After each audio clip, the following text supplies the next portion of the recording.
I'm on mute. No! It's ruined. It's ruined. My streak, it's over. Oh, lads, it's over. I've ruined it. Oh, I tried to be too clever.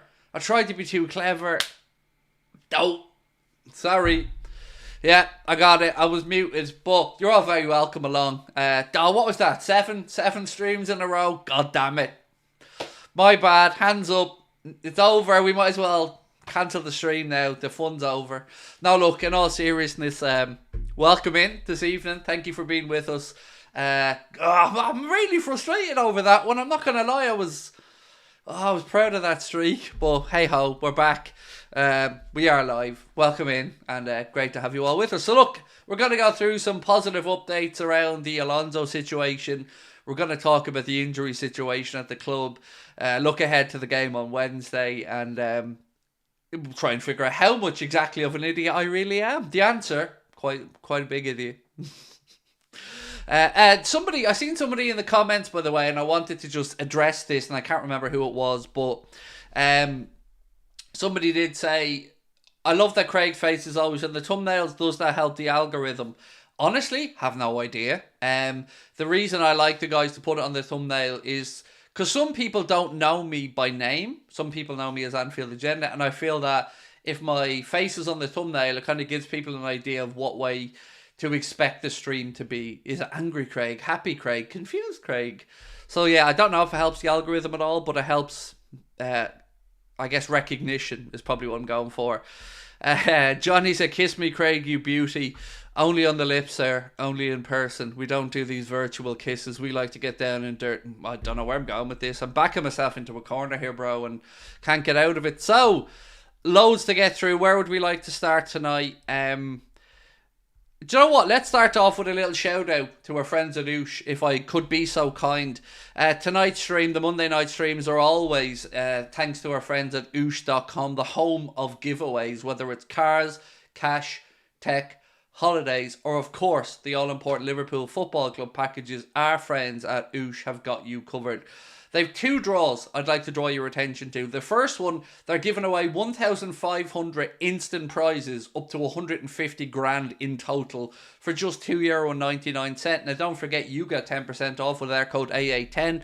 They're giving away 10 grand by 1, 5 grand by 5, 2 grand by 5, 1,000 quid by 5, 500 quid by 20, 200 quid by 22, 100 quid by 81, 50, 150 quid, or excuse me, €50 by 150 winners, 5 PS5 digital editions, 5 Dyson hair dryers, which obviously I have no use for, Dyson vacuum cleaners, the sub beer tap with kegs, 5 of those, and lots of other great instant win prizes over at oosh.com. Just scan the QR code on the screen and don't forget to use your discount code AA10. But the one that you're most probably interested in, Liverpool versus Brighton. Fancy attending that game? Well, they've limited this competition to just 199 entries, and the good news, it's only €15 to enter. If you are lucky enough to win, this is what you get.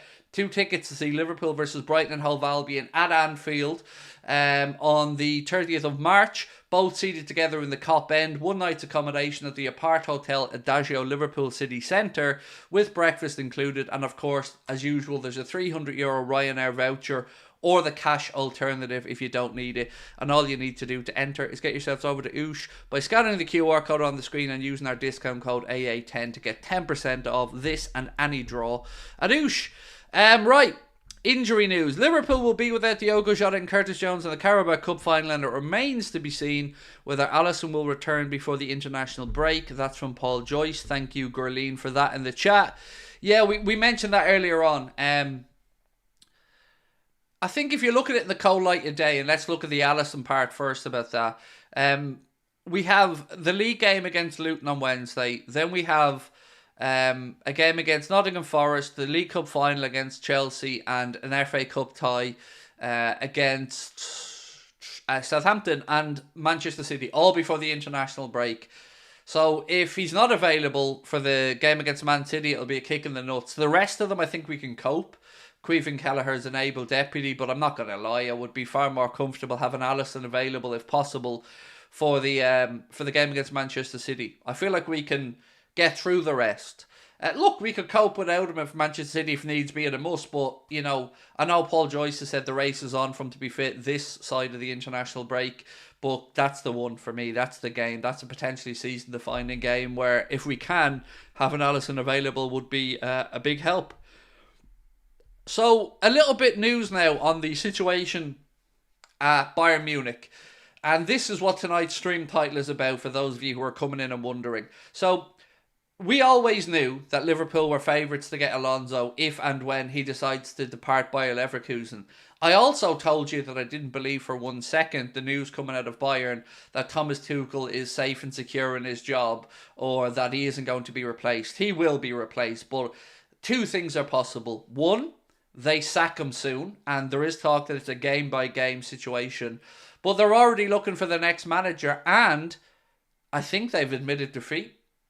I think they've admitted defeat with Alonso. They mightn't say this publicly, but I'm going to read you out something Florian Plettenberg has said, and then you can have your own say. So, Mr. Florian Plettenberg of Sky Germany has said, FC Bayern want to continue with Tuchel at least until the end of the season, as always reported. However, the bosses are now taking it by a game-by-game basis. That's why they're considering a plan B and C in the background. So, nothing about that, to me, indicates that they're happy with Tuchel or that they're going to wait till the summer. If they're waiting till the summer, why are they going on a game-by-game basis? Let's be honest about it. The man's getting the bullet soon. But the interesting part here is that they say one of the most prominent candidates who has been discussed internally is... No, it's not Xabi Alonso. Zinedine Zidane. Nothing concrete at this stage, but what Bayern appreciates about Zidane, his aura and his experience, Zidane will also be available immediately. So, as you can see in that one statement there from Florian Plettenberg, they've gone for Bayern wants to continue with Tuchel till the end of the season, to Bayern is taking it on a match-by-match basis, Bayern have plans B and C, and Bayern are already looking at Zidane, who's available immediately. None of that screams that they're going to be staying with Thomas Tuchel, but also, to me, it indicates that they know they're fighting a losing battle to get Alonso. Why is that? Well, I guess we'll have to wait and see, folks, won't we? You know why. Same reason I know why. Because we all know where he's going to end up. And yeah, I'm feeling a bit bullish today about it. I am. Sue me. Oh, don't. Jesus, no, don't. We've already had people trying to do that. Please don't. And another little joke coming out of Bayern is, and this one got me. Honestly, this one had me on the floor. And I'm not joking. I intentionally got on the floor just to roll around and laugh at this. Again, coming from Mr. Florian Plettenberg, he said, FC Bayern is monitoring 50-year-old Ole Gunnar Solskjaer as an interim solution, possibly. The original plan remains Bayern would like to continue with Thomas Tuchel, but they're linking themselves to every other goddamn manager on the planet, including Mr. Ole Gunnar Solskjaer. Solskjaer, nothing concrete at this stage. The former Manchester United manager is indeed a free agent, surprise, surprise, and would be ready to take over a new project. Now, I would pay good money to see Harry Kane's face if they said, we've removed Thomas Tuchel, Harry, but don't worry, dude, we got you. Enter Ole Gunnar Solskjaer. Don't worry, though. The fun and games don't stop there. Because Gary Neville, the gift that keeps on giving, has indeed not let us down. Gary Neville has, you know Gary Neville, understated as always, not one for going over the top. Gary Neville, Haaland looks like Haaland in the making. Excuse me, what? Haaland looks like Haaland in the making. Does he? Really? That's where we're going with this, Gary? He scored 6 games in a row now or something, which is great, but we're going from... the man who didn't score in the first 14 is now fucking Haaland. Come on now. Come on now. Gary. Punditry levels, Gary. Remember, Rasmus Højlund is going to be Haaland in the making, according to Mr. Neville. Now, look, full disclosure, I rate Højlund. I backed him from his early days at United when he wasn't scoring. I said publicly I think he'll come good eventually, but... talk about getting carried. If I said that about Darwin, which I probably did, to be honest with you, Bush, imagine the laughs we'd get. But Neville thinks Haaland is going to be another Haaland. Sure thing he is, Gary. Sure thing. Not at all over the top, that mate, for a fella that scored a couple of decent goals, but this is just what I love about life. Just seeing Gary Neville and Manchester United just big themselves up so much that eventually they've backed themselves into a corner and reality comes knocking on the door. So there we are, ladies and gentlemen. No need to go out there and look for the next great thing in world football. Haaland is it. He's the new Haaland. Okie doke. Anyway, let's get back to all things Liverpool, shall we? Enough of the banter at the start of the stream. Get serious, Craig. Mohamed Salah posted something earlier on, and I'm sure that you've seen it, but it feels like it's a bit of a cryptic message, positively, I think. So he posted a picture of himself doing the celebration after he scored with his tongue out against Brentford. For me, how I interpret that is Mo giving us a signal that he's alright and not to be concerned. That's how I read it. But of course, well, there's no words accompanying the post. It's difficult to really know what Mo meant. But he wouldn't be doing it if he wasn't trying to, I guess, let us know that he's not as bad as maybe some people fear. Yeah, so that's good news. I'm taking it as a massive plus.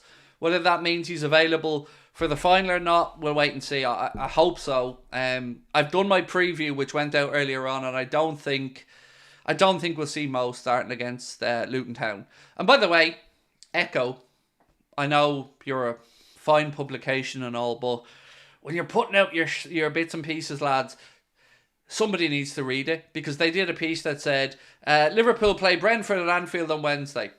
No, we don't. We play Brentford on Saturday. We're playing Luton Town on Wednesday. Just a heads up there, lads. So, what do we think? Did you see the Mohamed Salah post? Do you think, like myself, that it's an encouraging sign? Because I do, if I'm being honest. And I love it from Mo. I love it. It says a lot without saying anything, which is good to see. Yes, I did, said Omar Gamer. And do you think positively by it? Let us know, because I want to know your thoughts on the Mohamed Salah situation with regards to his availability, because it'd be a huge boost for us if he was available for the League Cup of the weekend. Be an even bigger boost if we were surprised that he was available on Wednesday.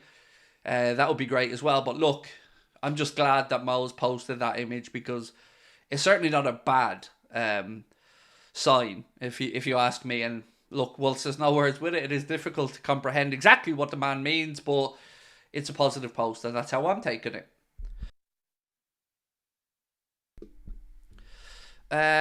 Craig, is there I don't know what the rest of that is. Samson, my man, you'll need the rest of the... Any news on Darwin? No, not that I've seen, and I've looked. I've seen a couple of people make suggestions about Darwin, but if you're asking me for a guesstimation, 2 weeks has been what I've seen. But I don't know the true answer to it, and I don't want to fill anybody full of false hope or confidence, but that's what I've seen. Now, Jota, I think we're getting to the point where we can say it looks like 2 months for Diogo Jota. Lots of talk that he'll be back for the closing weeks of the season. And look, I'll take any positives we can get at this point, because I think that's what we've got to try and maintain here, is a positive outlook. Because I know people are upset and people are frustrated. I'm definitely in that camp. But we are where we are. And all we can do right now is take every game as it comes, one game at a time. And that starts with Luton on Wednesday, and then see what happens on Sunday. Just to run through my predicted 11 for the game against Luton, which is up now. If you have a chance to watch it, please do. I've gone for this, and I'm going to explain my thought processes behind it. Quaving, Kelleher in goal. I have shaken up the back line a little bit, because I want Robbo to be rested for the League Cup final. So I've gone for Conor Bradley at right back, Joe Gomez at left back. Centre back pairings, I've decided to keep them the same. I say I've decided, like, my guess is that Klopp will keep them the same, and it'll be Virgil van Dijk and Ibrahima Konate. In midfield, I think we have to go with needs must, and it looks like it's going to be Wataru Endo, Alexis McAllister, and probably Ryan Gravenberch in midfield. And the reason I put Gravenberch in there instead of Elliott is, I think if we look to the attacking line, most likely outcome is Harvey Elliott to go on the right side of the attack, with Cody Gakpo through the middle and Lucho on the left. That's my guess at the 11 we'll see against Luton. But of course, I want to know how you guys feel about it and what you think we might see from Jurgen on Wednesday. Gomez at striker against Wolves. So I feel that I'm feeling ballsy about Gomez getting a goal in the League Cup final, and I don't know why. But I just have a feeling it might be at Wembley that we see Joe Gomez get his goal. I think you nailed it, Craig, but I'm going for a 4-0 win, said John Power. I went 3-0, John, in my prediction. And that's not out of disrespect to Luton, by the way. I think Luton are a good battling team.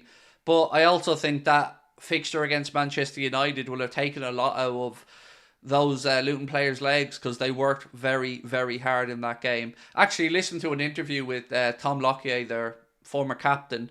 I don't know if you guys got a chance to see it on Sky. He was speaking with Jamie Redknapp and the guys after the game. And honestly, I think he's a champ.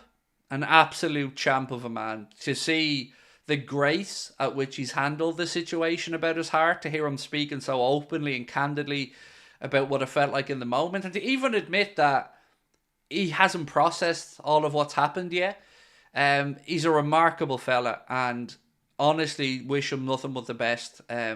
Incredible bravery to speak about what he's been through, and I can't imagine it, to not just happen once to the man, but have happened twice. I wish him a speedy recovery. I hope he can get back playing football, but I just wanted to mention that because I think it was incredible to hear him speak about his situation. So honestly spoke about the fact that he's expecting a baby with his partner and how that's his focus at the minute. And I guess, that's what life's all about, isn't it? Family and making sure you're around. So yeah, hopefully Tom Lockyer could get back playing football at some point, but fair play on how candid and how open he's been about it all. Has he retired? No, not yet, Scotty. He said it's too early to make any decisions on those. He spoke to Christian Eriksen and a few other people who, of course, had a similar situation.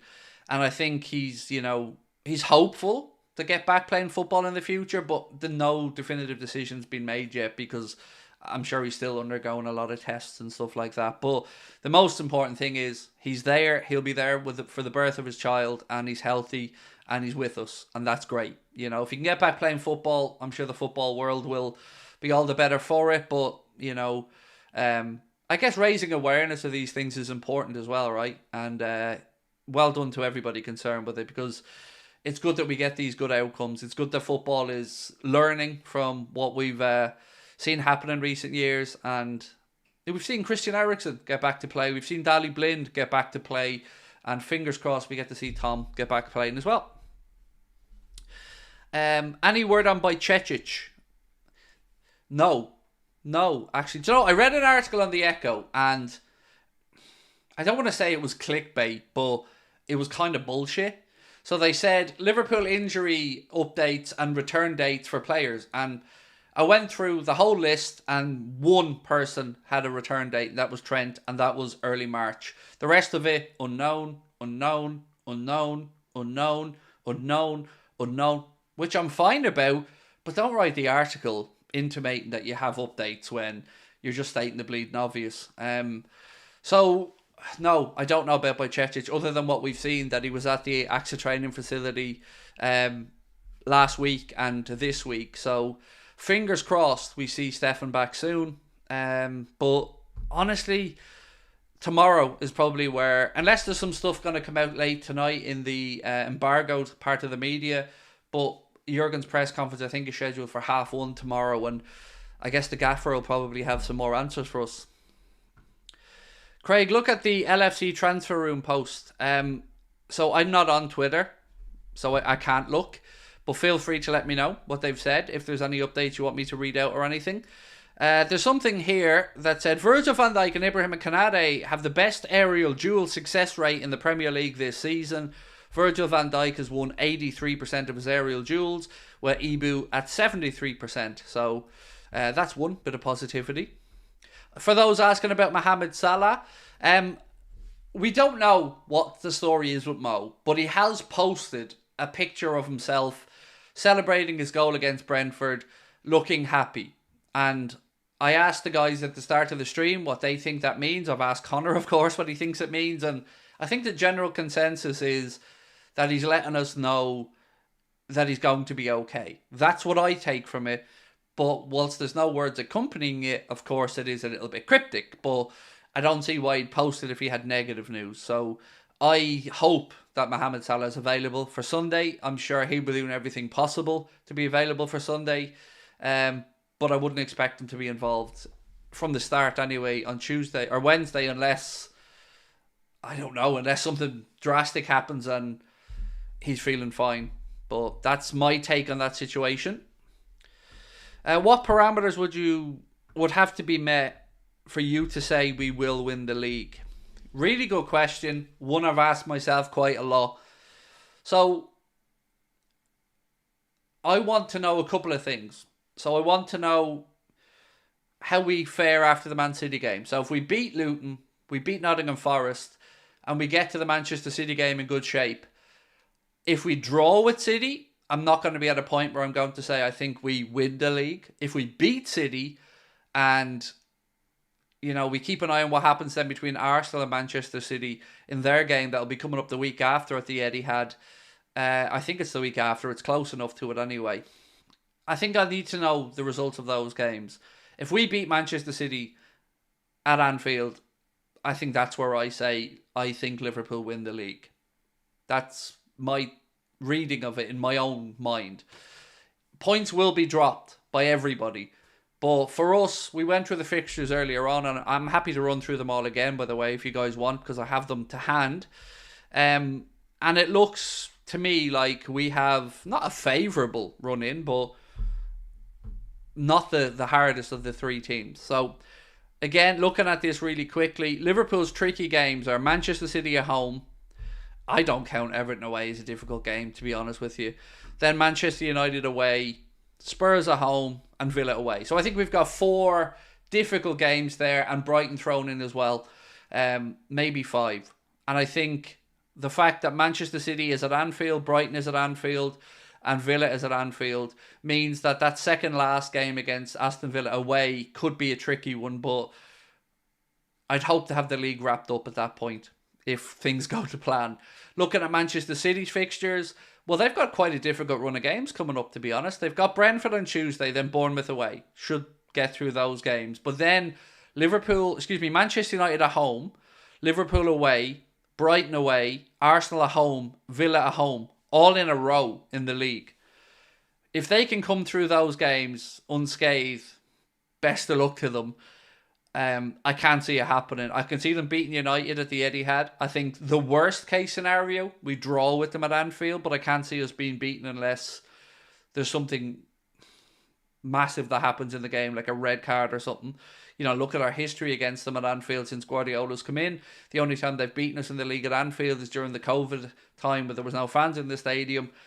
And I don't expect us to be beaten by them at Anfield. I'm not going to say we beat them, but I think a draw is the worst. And then Arsenal's games, they have the difficult period would be Chelsea at home, Manchester City away, and then they've got Brighton away and Villa at home. So I think of the teams, I take our fixtures, to be honest with you. I don't think they're too bad. And we've played a lot of our difficult away games already. That's my own take on the title race. But the Premier League's so competitive that you never know who's going to drop points where. Did I think Chelsea were going to go to the Etihad and get something? No. But I'm glad they did. So Xabi Alonso, of course, this is the LFC transfer room post that you guys asked about, said Xabi Alonso is leaning on choosing Liverpool over Bayern this summer. Well, I told you that. Look, I can't say Xabi Alonso will be the next Liverpool manager. I can't say that because I don't know that for a fact. But what I feel really comfortable saying is I would be astounded if Xabi Alonso is not the next Liverpool manager. Like, astounded. 96% confident. And I think you guys are probably the same. And look, I'm not sitting on information. I don't know anything.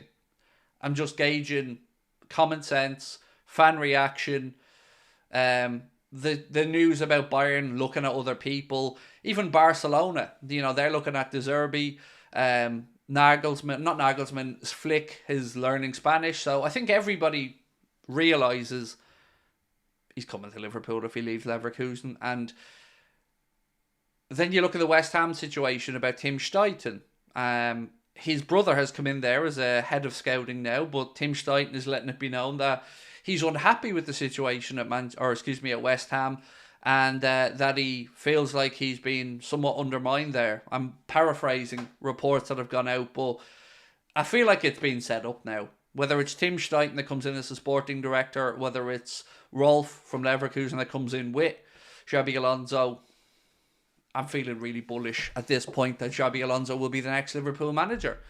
And then when I listened to that Melissa Reddy interview on Sky, again, Melissa, who I've immense respect for as a journalist, broke it all down really well. Even looked at the way Alonso's been able to change his style of football from what he played at Sociedad to what he now plays with at Leverkusen.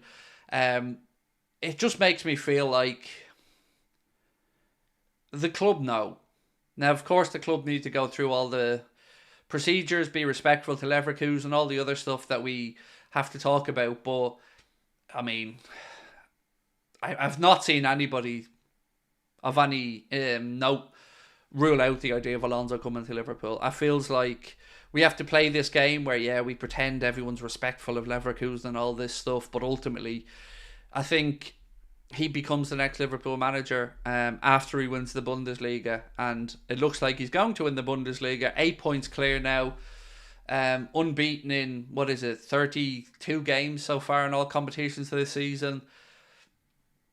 You know, what can you say? It feels is kismet the right phrase? Is my Jewish friends? Is that the right? Like it's meant to be? Yeah, feels like it's. In life, timing is key to a lot of opportunities. And this feels like it's meant to be. And the reason I say it is, if we look at Gerrard's situation, if this had happened, Klopp announced he was leaving, when Gerrard had departed Rangers and it just started maybe his time with Villa, I think his outcome could be perhaps different. I think he would have been looked at potentially more favourably by the club, by fans. But now look what happened there. You see the job Emery has done since he's come into Villa, and Gerrard's stock seems to have fallen a bit, and he's retreated to Saudi to rebuild his managerial career.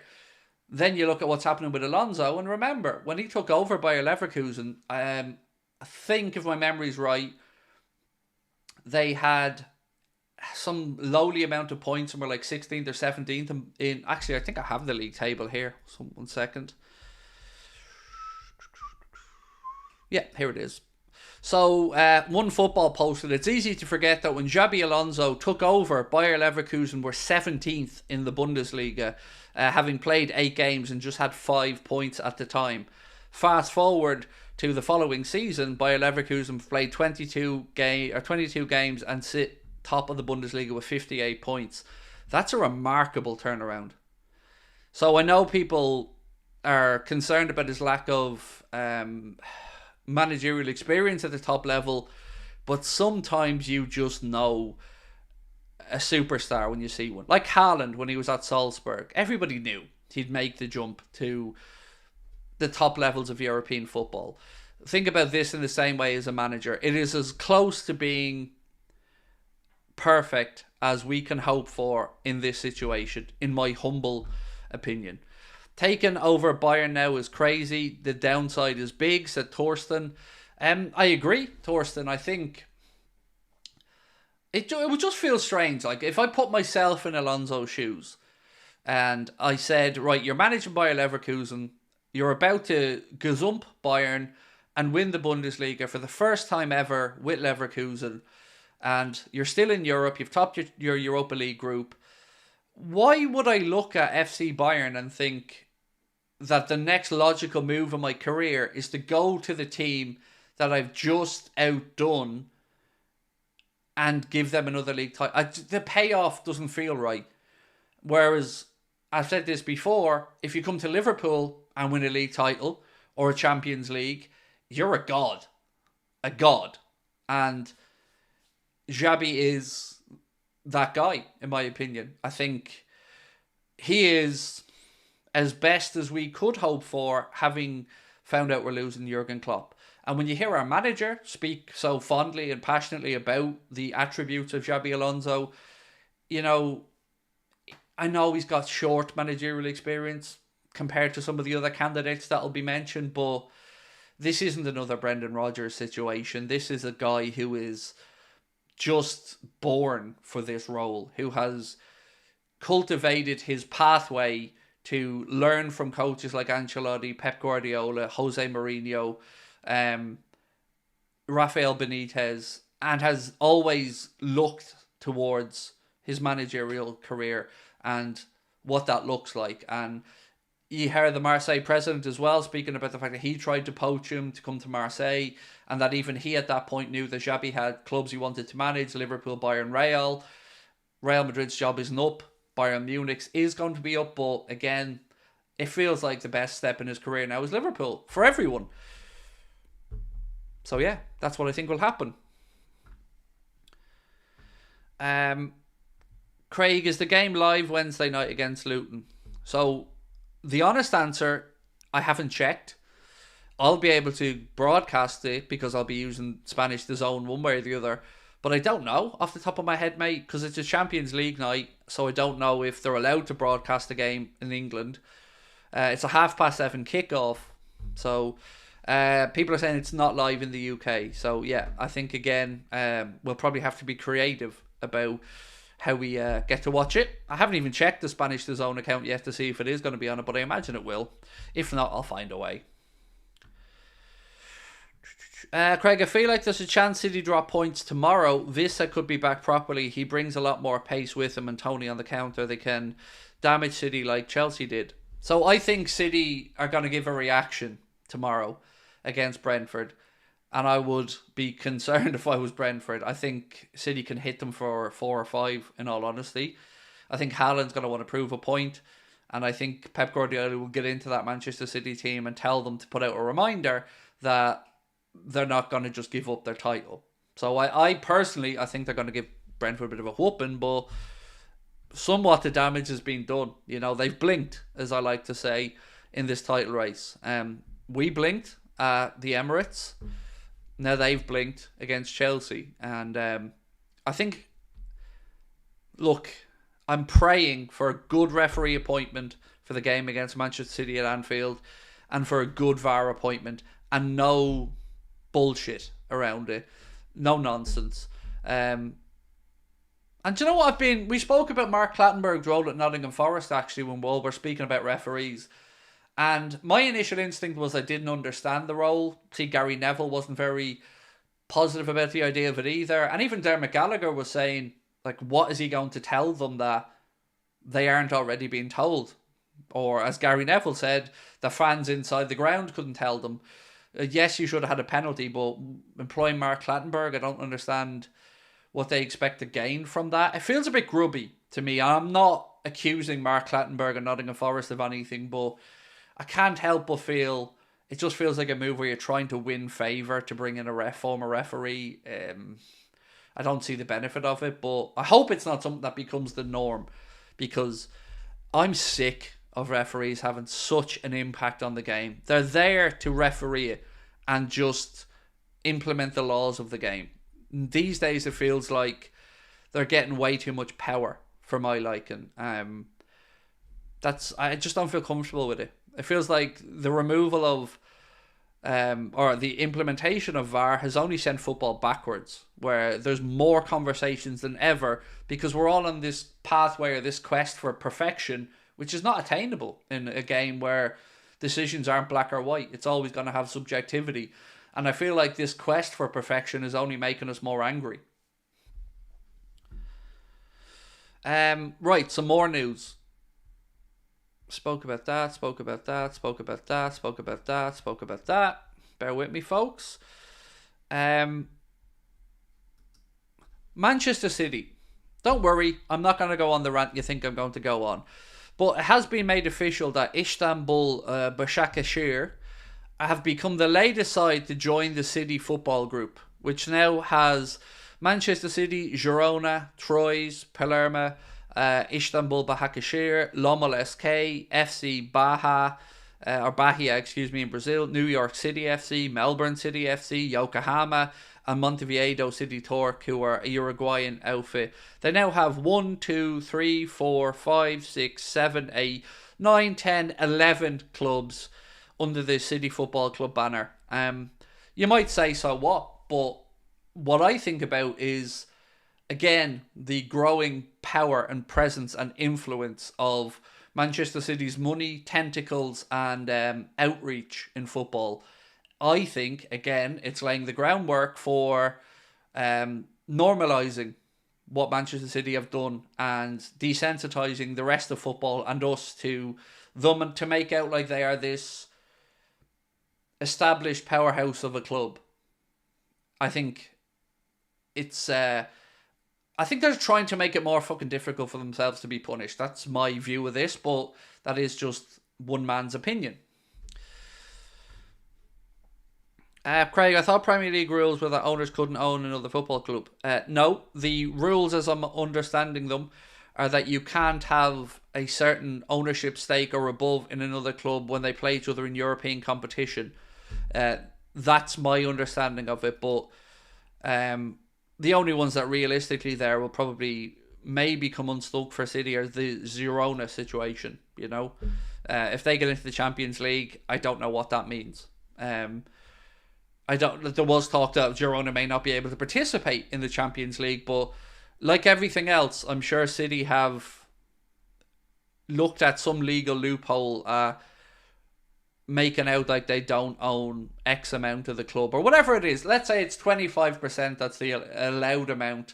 I'm sure they have it so they own 24.99999999999%. Don't know. But it just, again, it's to me, it just looks like they're just trying to strengthen themselves and the world footballing stage to make it more difficult to punish them. That's how I look at their situation.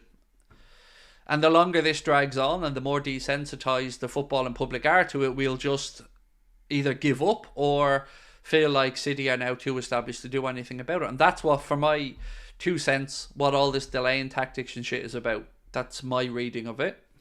And I hate them, despise them. I still can't get over the fact they're playing the biggest game, Liverpool versus City, at 3 p.m. kickoff. It's ridiculous. It's a 3:45 p.m. kickoff, which is no less ridiculous, but I don't understand why Merseyside Police have moved the game back or forward 45 minutes. I don't understand what difference that's realistically going to make. If you're going to go to a game and get pissed up or do a load of coke or whatever, I don't think moving it from 4:30 to 3:45 is going to make that big of a difference. But also, I'd rather they do this than what they did the last time, which was change the 5:30 kickoff of the Etihad to a 12:30, which I think just damages the Premier League product overall, because nobody wants the big games being played at a 12:30 kickoff. It just feels weird. What are your thoughts on Roy Hodgson being in hospital and stepping down as Crystal Palace manager? Well, of course, my thoughts the same as everybody else's, is that, you know, I hope he gets home, makes a speedy recovery. Again, I feel like, if I'm being really honest, and you know me, I tell you the truth about how I feel about things. I feel like it's another sign of massive fucking hypocrisy by football in Crystal Palace. They said that Roy Hodgson has departed his role, and they've framed it in a way that he stepped down, just so they don't have to say they fired a sick man. The world knows you fired him. Just have balls and say you fired him. I don't know who they're trying to kid with the Roy Hodgson has stepped down. You already had a manager in place ready to take the man's job, and he got ill, and we all wish him a speedy recovery. But I don't know who the media think they're trying to fucking kid. You know, football is an unscrupulous business with difficult decisions that need to be made, and you made it. But dressing it up like he had any say in whether or not he was going to leave, it just feels weird to me. I hope people see through it. And that's my take on it. But most importantly, I just wish him a speedy recovery. I didn't like him as Liverpool manager. I didn't think it was a good cultural fit. But he is a proper good footballing man who's dedicated his life to the sport, and I wish him well. Thank you, Craig. Best since last time I had. Thank you, Thorsten. I don't know what you're thanking me for, but you're welcome. Best channel around, best fan channel around. Thanks for the info, sir. My pleasure. Do you know what though? And in all honesty, I love that our Discord gives me a lot of this information as well. So I'm not on social media, so sometimes Connor sends me stuff, but a lot of the time our Discord is what helps me out with the streams, and our chief moderator Mark always sends me on bits and pieces as well. So don't ever feel like you guys have to thank me. As I keep telling you, we're in this together. This is a team effort.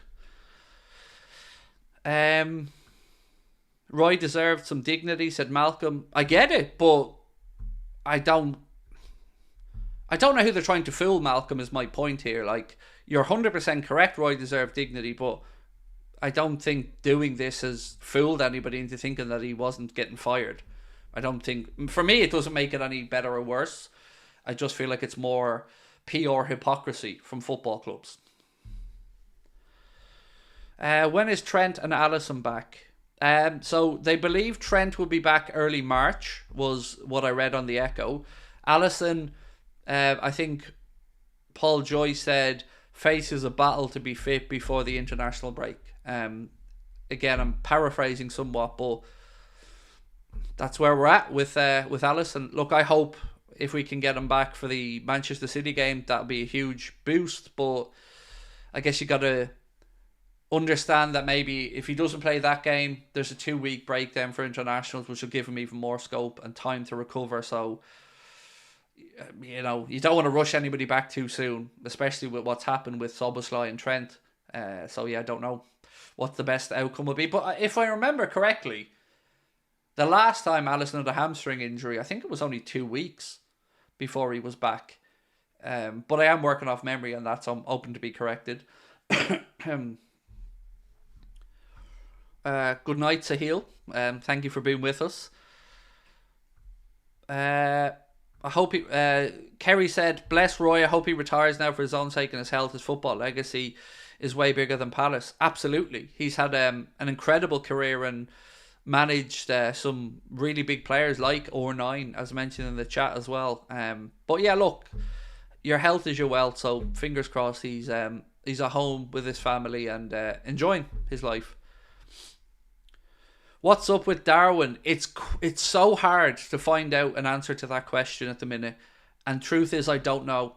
I've seen guesstimates, but I think Klopp's presser tomorrow will hopefully give us a lot of answers about what the situation is with a Szoboszlai, a Trent, a Darwin.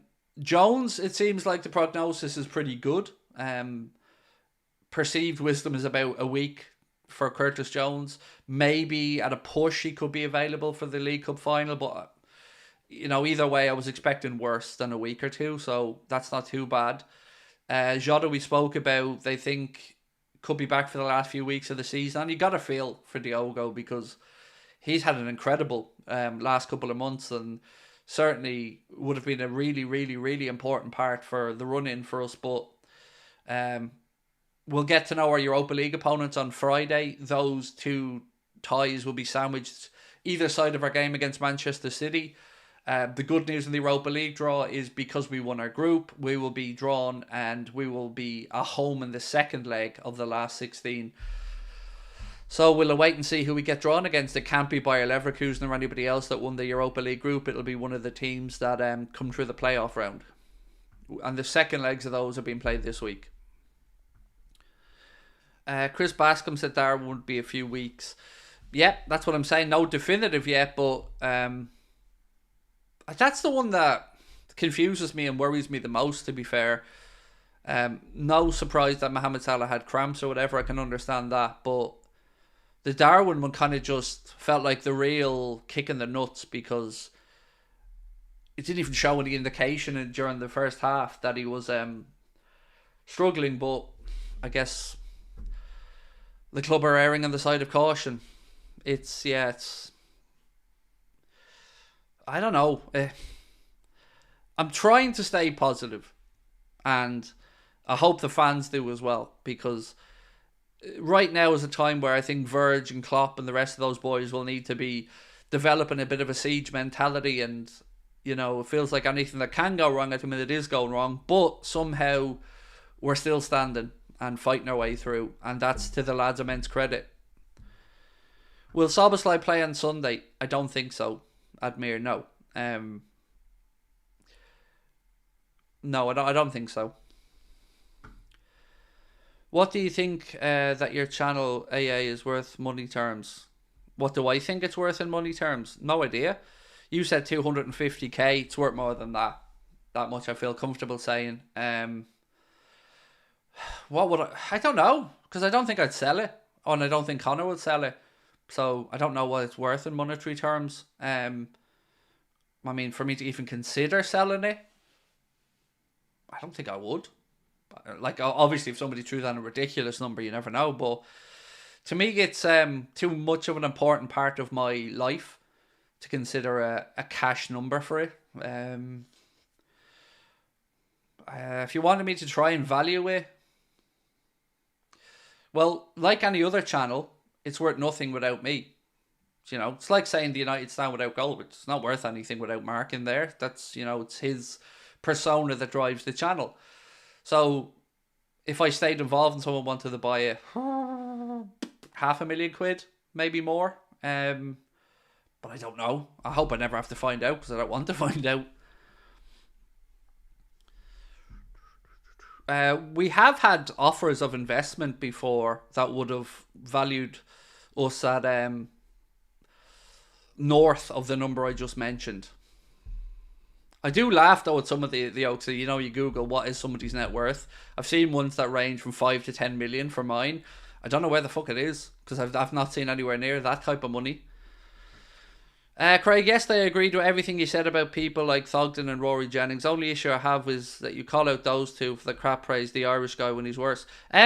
So yesterday, Letters, I didn't intentionally set out to call out anybody. That rant was not planned. It wasn't in my thought process before we started the stream. And when I'll give you an insight into how these things work for me. When I get into it, it's usually like a train. It builds and builds and builds, and I didn't intentionally single out Rory or Thogden, or intentionally leave out anybody else. So if you think the Irish guy should have been included, well, look, full disclosure, I like him. So maybe that forms part of my thought process about not calling him out, because I like him. And I think that may have played a part in it, like anybody else. You know, he's somebody who I like. So, yeah, it wasn't intended to have a go at anybody in particular. It was more intended to defend us, the football fans, from some of the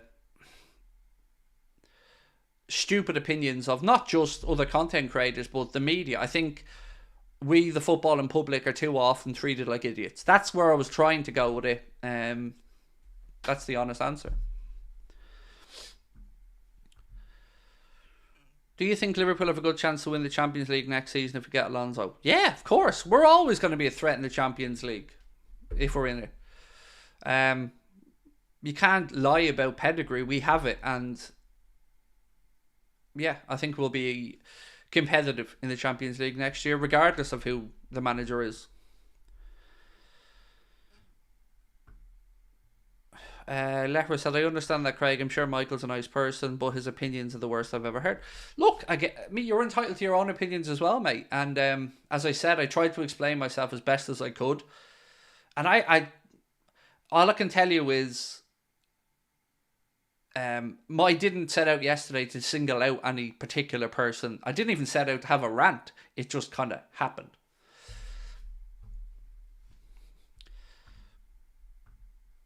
If you need a chance to pick a current Liverpool player to hang around with for a day, who would it be? Robbo. Definitely. I'd love to. Robbo and Conor Bradley. Conor Bradley because of the Irish connection. Kelleher as well.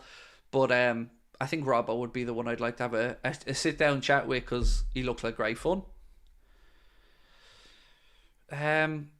Hopefully all our players stay fit next year. Yeah, we've had a tough run this season. And but you know what? I'm incredibly proud of them. Because even though everything we've been through, and we've, 11 or so players out now, still top of the league, still in every competition, got a final to play on Sunday. You know, it's how you finish, not how you start, but at least we're in a good position right now. So what's the news with Alonso? Said Smooth Operator. Smooth Operator. The news is kind of twofold. Firstly, let's look at the Bayern Munich situation. So there's lots of different reports coming out of Germany about what's going to happen with Thomas Tuchel, ranging from Florian Plettenberg changing his mind every 8 seconds to potential of Zidane coming in at the end of the season. So what I would say is it looks like Bayern Munich, they're trying to plan for every eventuality, but they're also, I think, understanding that they will lose the race for Xabi Alonso. So they've been linked with either a short-term option if they get rid of Thomas Tuchel, who is on a game-by-game basis, apparently, at this point with the board, and Ole Gunnar Solskjaer's name was mentioned as a possible candidate to come in there on a short-term basis. Then they spoke about Zidane, and I'll read this out to you. Florian Plettenberg said, news, FC Bayern wants to continue with Thomas Tuchel at least until the end of the season, as always reported. Then he goes on to contradict himself seconds later by saying, however, the bosses are now taking it game by game. That's why they're considering a plan B and C in the background. One of the most prominent candidates who has been discussed internally is indeed Zinedine Zidane. Nothing concrete at this stage, but what Bayern appreciates about Zidane, his aura and experience, Zidane would also be available immediately. Nothing about that screams wanting to stay with Tuchel to the end of the season, does it? You think like he's gone from, as always reported, Bayern plan to stay with Tuchel to they're also making plans to get rid of Tuchel if he doesn't win every game between now and the end of the season. And here's Zidane and Ole Gunnar Solskjaer as potential candidates. So that's what I think. That's why I think Alonso won't be drawn to the Bayern job right now, because there's issues at Bayern that aren't at Liverpool at the minute, and he will be able to, I think, continue on the great work of Jurgen at Liverpool.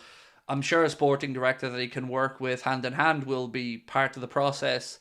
And look, I just feel Bayern have somewhat understood that they're going to lose. That's my reading of it. But again, you might think I'm deluded. Everton are losing 1-0 to Crystal Palace. Interesting. Interesting indeed.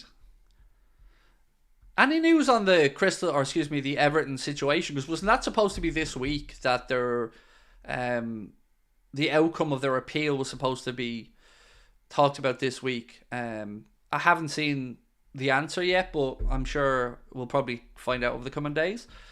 A couple of quick things as well. Just a reminder that tonight we are being brought to you thanks to our friends at oosh.com.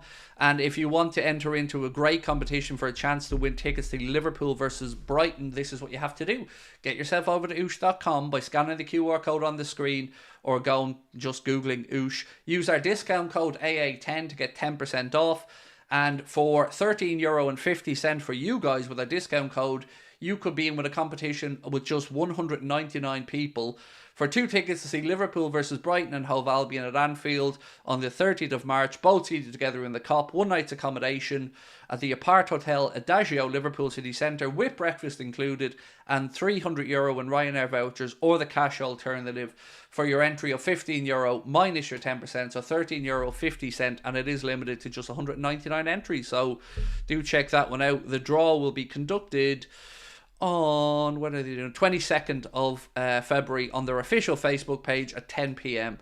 And they also have another fantastic giveaway where they have 1,500 instant prizes where they're giving away over 150 grand's worth of stuff. And it's only $2.99 to enter that. And again, you can get 10% off with our discount code AA10. News on the injuries. I've gone through them all, Mohammed. Every single one of them, bro. And the answer to most of them is unknown. And that's the truth. So I'll go through them again for you, no problem. Alisson faces a race against time to be back this side of the March international break. Trent, early March was what the Echo said about Trent. Szoboszlai, I truly don't know. Thiago, no signs of him being fit anytime soon. Matip, we know, is out. Darwin Nunez is the one that I'm really struggling to get a read on. Some people say maybe 2 weeks. Curtis Jones looks like it's not going to be long, maybe a week. And Diogo Jota, the perceived wisdom is 2 months, and that the club hope to have him back for the closing weeks of the campaign. If I've missed anyone, feel free to holler at me, but I think Bajcetic is the only other one that I'm not sure of. But Klopp has his press conference tomorrow, 1:30 ahead of the Luton game, and I'm sure we'll get a lot of the answers then. I can't participate with Luton since I'm not in the UK. Well, it's open to Irish residents as well, T. But look, if you can enter into it, they'll give you the prize. As in, like, I don't know what part of the world you're in, but I know, for instance, if you were an American, you won those tickets, they'd give you the tickets in the hotel and the spender money. So if you're able to enter, you know, to the best of my understanding, Oosh are happy to give the prizes to anyone. I certainly know with regards to cars and stuff, they're registered both in the UK and in Ireland for car registrations and stuff like that. Some stats that came in from LFCDZN11, who said Virgil van Dijk and Ibrahim Konate have the best aerial duel success rate in the Premier League this season. 83% for Virgil's aerial success and Ibrahim Konate 73%.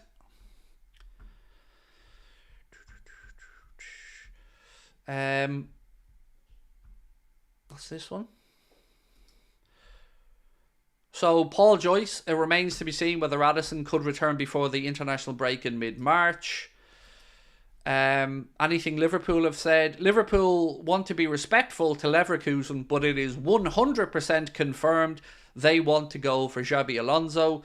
They know everything about the contract situation, and there is a gentleman's agreement with Leverkusen for him to leave in the summer if he wants to, and that was credited to Fabrizio Romano.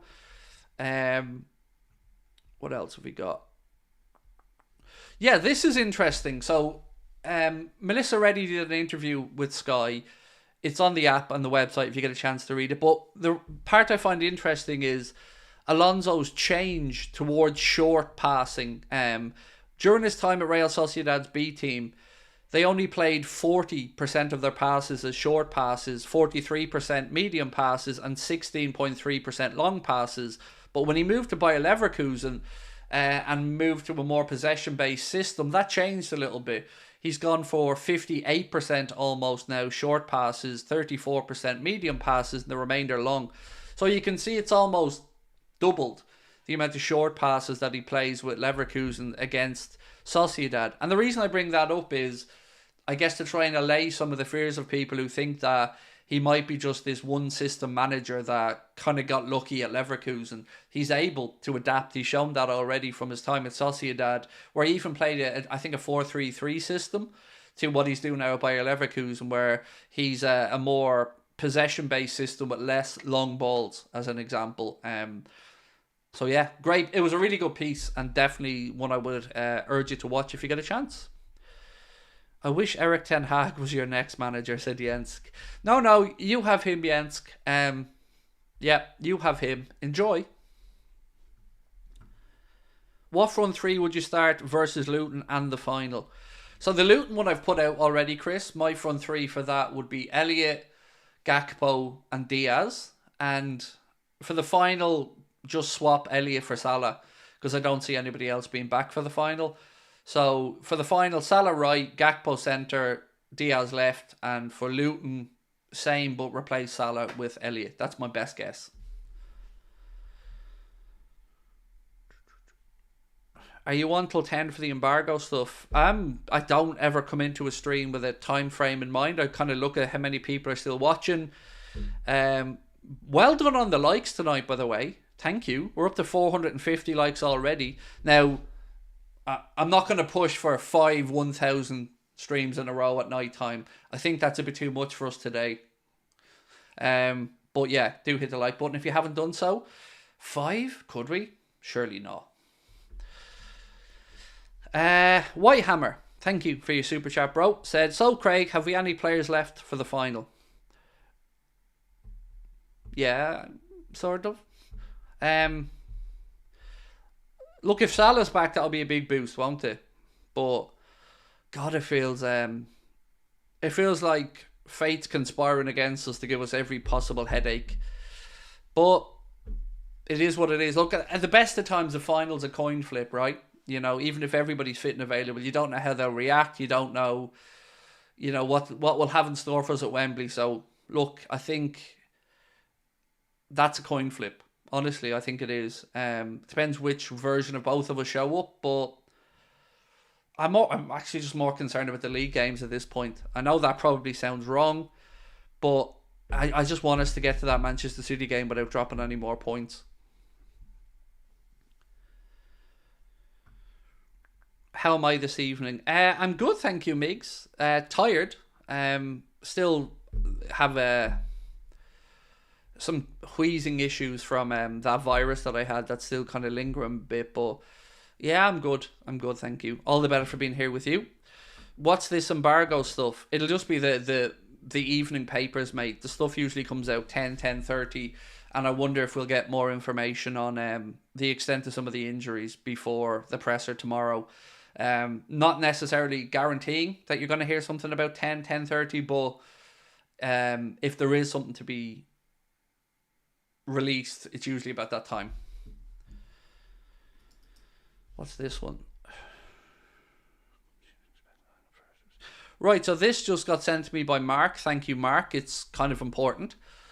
This is from Transfer Sector, and they've credited Sam Cunningham. Breaking: Premier League club chiefs expect Nottingham Forest to receive a points deduction this week due to financial rule breaches. So that would be the second club this season to have received one. Again, we wait and hear from the Premier League, but if this source is correct, that's going to just have more people asking, when's Manchester City going to be held to account? Because you have to. I know they're more complicated situations. I know the Manchester City case is infinitely more complicated because you're looking at 115 charges, but the Premier League can't just be seen to be picking on the small guys in Forest and Everton and handing out points deductions to them. They've got to show that they have the stomach and the minerals to stand up to a club as financially powerful as Manchester City and hold them to account. And, I'm not saying Forest shouldn't have a points deduction or Everton shouldn't have had a points deduction. Rules are there for a reason, but they need to be implemented across the board. And, I'm sure a lot of people are going to be keeping a keen eye on the outcome of the appeal by Manchester City. And I think Europe and the world is looking at it. And you've seen the rant I had last night. I'm sick of it all at this point. I'm sick of people so greasy running football. And I ask the same question over and over again. Who's looking out for football? Who's really safeguarding the sport against the greasy, backhanded world that we seem to be living in, where World Cups are being sold off by the looks of it to the highest bidders and moved from summer tournaments to winter tournaments, and it just all feels rather... No, I'm going to go even further. To me, the next 5 years could see whether football ends up imploding on itself and becomes a joke or not. Because if Manchester City get away with what they've been accused of, I don't see a way back for English football. I don't see how anybody can take English football seriously anymore. Because this isn't will they be charged or not. They've been charged. This is their appeal against the charges. So, I'm sick of talking about this, but I have to because somebody has to keep banging on about it. Tell me a more potentially scandalous thing that's happened in English sport, because I can't think of one. This cuts to the heart of sporting integrity and honesty, and to me, I'm almost scared to comprehend if City get away with it. Not because I've gone too far that I just can't fathom that they might possibly be innocent. I've seen enough stuff to know they fucking aren't. We all have. And yeah, look, I'm scared for football. That's the God's honest truth. I'm just feckin' scared that the sport we all love is being eroded away. Whether it's tweaks and rule changes to give referees more power, whether it's, football doesn't seem to want to listen to the fans. Gianni Infantino and whatever, and Alexander Kefren at UEFA, they all seem to just go ahead and make these rules and changes, but they don't seem to ever talk to the fans about them. It's just feels like we're just kind of getting told to suck it up and get on with it. But football's been messed around with too much. I'm trying to see a positive light. Szoboszlai, Trent, Ali and Curtis could be back at various points in March. We can cope. Thiago, Stefan have already been out for all the season. Jones, I think, will be back before then. But looking at what's been written, the hope is Curtis Jones should be back within a week or so. Szoboszlai and Trent, the Echo reckoned start of March. Szoboszlai, I don't know. And I get it. It's tough to stay positive, isn't it? But I look at it another way. Sometimes I think, thank God that we did bring in those additions during the summer, and also thank God that Jurgen has given so many of the younger players opportunities this season, and that they've stepped up to those opportunities, whether it's Bradley, whether it's Clark, whether it's McConnell, Cade Gordon, Ben Doak, whomever. We're lucky in that sense, because imagine if the academy hadn't have produced Bradley or McConnell or Bobby Clark. I know Bobby Clark came in late from Newcastle, but imagine we didn't have these guys to call upon. We'd be in a whole world of trouble right now. Nunez is a better footballer than Haaland. Haaland is more clinical, but Nunez brings more to the table. He's got the passion and drive. Thoughts? So, I agree with you. But whenever we have these conversations, I feel like I look dumb because I'll say exactly what you've said and then finish up by saying, but Haaland will score more goals. What I will say is, if Darwin can put it all together and have a few years of consistency of finishing, I think he's a better footballer than Haaland, hands down. I really, really, really do. But he hasn't yet. And we're working with potential and patches of brilliance. So that's where I'm at with Darwin. I wouldn't swap him for Haaland. And people can laugh at that, but honestly, I wouldn't, because I love the fighting spirit. I love that he never gives up. I love how he carries himself. Now, the Haaland stuff from Gary Neville, where he said Haaland has... I want to get this right, actually. He said, Haaland looks like Haaland in the making. I actually think he's doing a disservice. He's gone over the top completely, but I would say Haaland has more of an all-round game than Haaland. I would expect Haaland to have an impact in the same way we look at Darwin to have an impact, that he can hold the ball up, he can run the hard yards, he can defend. He just seems to put himself about more than Haaland for me.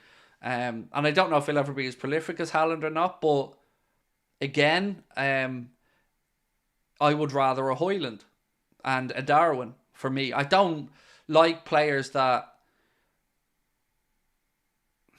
don't impact games other than scoring. And I know that sounds weird, because people are going to just say, you're an idiot, the man scores shit tons of goals. I know, but he also has gone through big periods where he doesn't show up in the big games. Champions League finals, Champions League semi-finals, FA Cup, League Cup. I don't remember him scoring in big moments. And again, last night, they drew that game and he should have had a hat-trick. So sometimes I think media spin is important in these conversations as well.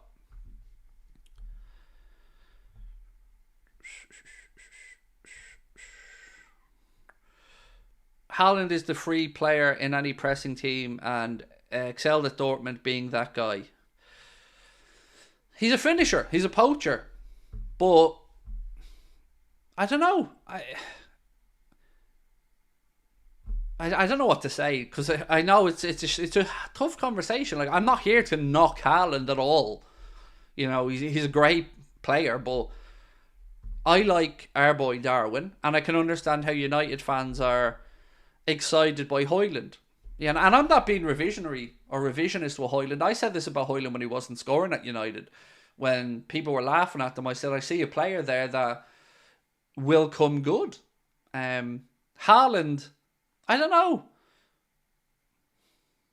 He reminds me of that kid that's had everything given to him in life.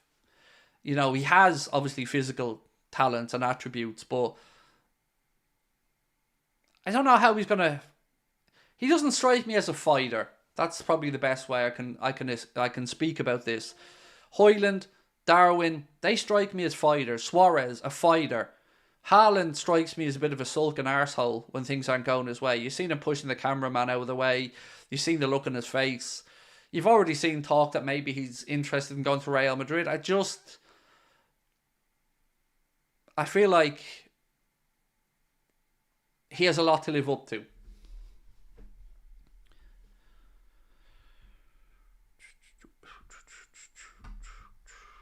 I think we win the league with Haaland as an extra to our side anyway. See, I don't know if I agree with that, because our problem isn't scoring goals, is it? Like, we score plenty. If I'm not mistaken, I think our goal difference is better than Manchester City's this season. I think we're one behind Arsenal in total. So it's not been our problem. Our problem has been defensively, or especially from set pieces this season. I think we've conceded too easily. So yeah, I don't know if I agree that Haaland would be a difference maker for us, because we don't struggle to score goals.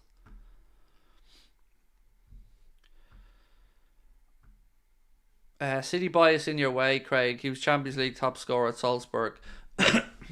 And? Did he win the Champions League there? It's not my bias in my way. I don't not rate Haaland. I'm not trying to say that. But if you want to be mentioned as a Lionel Messi, a Cristiano Ronaldo, you have to score in the big moments, in the big games, on the biggest stage. And so far in Haaland's career, he hasn't done that. Of my memory anyway. Did he score in the Champions League final? Nope. Did he score in either legs of the semi-final? I don't think so. Did he score in any of the cup finals in Wembley? Not that I can remember. They're big games. You know? That's my reading of it. Again, he is going to score a shit ton of goals. But if you want to talk about being a Ballon d'Or winner, then you've got to be somebody that can take these moments by the scruff of the neck and drag your team over the line and be that guy. Say what you want about Ronaldo, and I don't like him. Every fucking final, he showed up. And if there was a moment to be had in the game, you bet your ass he was going to have it. Same with Messi. That's what I'm trying to get across.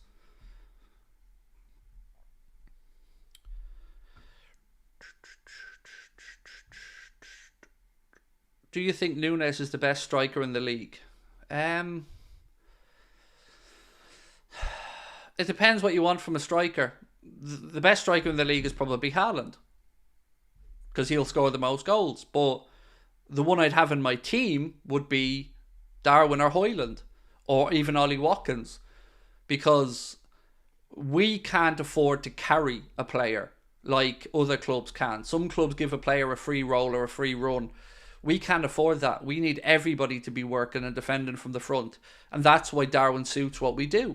That's why Aguero and Haaland and those type of players would suit what Manchester City do. They're incredible goal scorers. And I'm not trying to sit here and say that Haaland isn't a great player.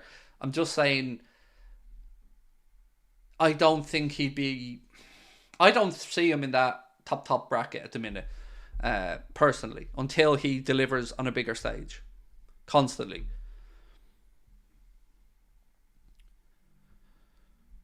Coutinho had a free roll. Yep. And your point is, Jurgen Klopp didn't bring Coutinho to the team. Coutinho was here from the days before Klopp arrived. And of course, if you come in and you have a player like that in your squad, you're going to try and utilise him. But you would also say that we came into our own when he left, and we had players like Oxlade-Chamberlain that worked harder.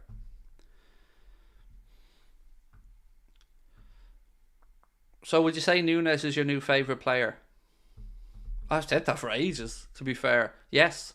My favourite players at Liverpool, Alisson and Nunez, definitely.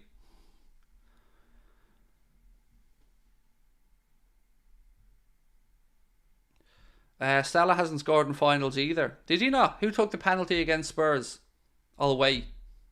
Oh, yeah, that's right. It was Mo. Yep, so.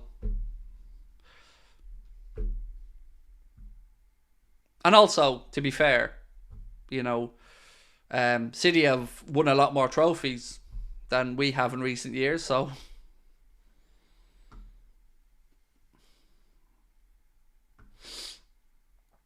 Solskjaer is reportedly on Bayern's list, I know, but only as an intermediary, apparently, or a stopgap. Would Haaland score in finals if he played in our system? I don't know. Like, City's system is set up to get balls into Haaland and score. Like, that's what De Bruyne is there for. Um, Again, please don't think I'm knocking Haaland. I'm not. I think Haaland is a top-notch striker, but I don't yet put him into Ballon d'Or contention in my mind, because I think he understandably needs to become a more well-rounded player, and he will. He's still really young.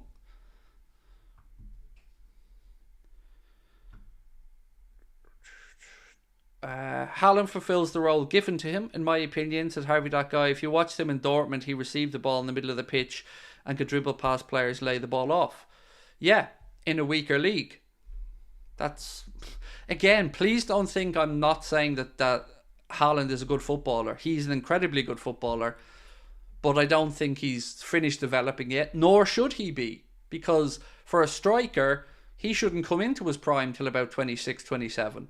And I feel like he will put it all together. He will be that guy. He will deliver in big finals, and he will win a Ballon d'Or. But I just don't think he's at that level yet.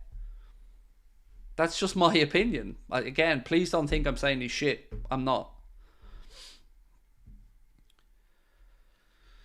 Are you doing the scum tomorrow? No, I'm not. I'll be doing a late night agenda at 8:30.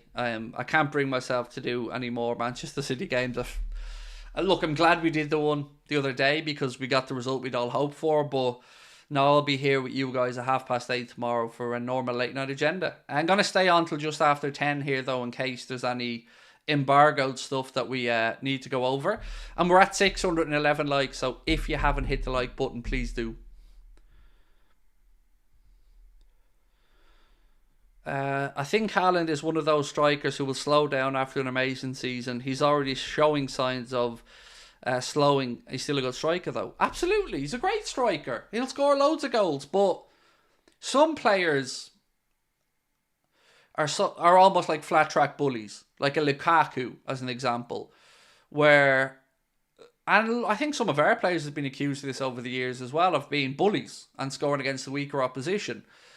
That's kind of what I'm getting at. Like, if Haaland wants to become a Cristiano Ronaldo or a Lionel Messi, I think that's his next natural stage of development. And I think he will. Because what is he? Still 20, I don't know even know what age he's, 23, something like that. He's got plenty of time. And I just hope we don't have to see it in the Premier League. I hope he fucks off to Real Madrid at that point.